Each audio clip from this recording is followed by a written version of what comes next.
નમસ્તે મિત્રો, છેલ્લા 2 દિવસથી તમે જે હેશટેગ જોઈ રહ્યા છો એ હેશટેગ આઈ થિંક છે હેશટેગ કુનાલ કામ. શું તમને મિત્રો લાગે છે કે આ જે 2 દિવસથી જે થઈ રહ્યું છે, જે બનાવ ઘટી ગયો છે એ યોગ્ય છે? શું તમને એવું લાગે છે કે આપણા દેશમાં જે રીતની કોમેડી થઈ રહી છે અને જે રીતની કોમેડી પહેલાં થતી હતી એમાં અંતર છે? શું એનો જવાબ છે હા, ખૂબ જ અંતર છે. તમે મિત્રો જાણતા હશો કે પહેલાં આપણા કોમેડિયનો સુનિલ પાલ છે, રાજુ શ્રીવાસ્તવ છે, ધ લેજન્ડ કાદર ખાન છે, સુનિલ ગ્રોવર છે, કપિલ શર્મા છે. તમે મિત્રો આજ સુધી એવું ક્યાંય જોયું છે કે એ લોકો ક્યારેય વિવાદમાં આવ્યા હોય કે એમનાથી કોઈ વિશે પોલિટિકલ એજન્ડા માટે એ લોકોએ કોઈ કારનામા કર્યા હોય? આ છેલ્લા 2 દિવસથી જે ટ્રેન્ડમાં ચાલી રહ્યું છે એ ખૂબ જ નિંદનીય છે.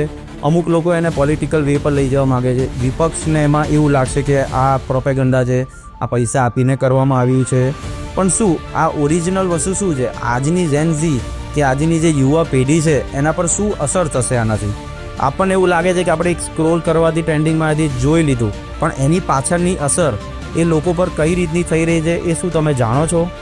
આપણા માધ્યમથી લોકોને અને આજના યુવાનોને એ જ કહેવા માગું છું કે લોકોને ખોટા માર્ગે દોરવાનું બંધ કરો અને આ જે થઈ રહ્યું છે એમાં લોકો જે સપોર્ટ કરી રહ્યા છે સપોર્ટ કરવાનું બી બંધ કરો, કેમ કે વિશ્વ જોઈ રહ્યું છે.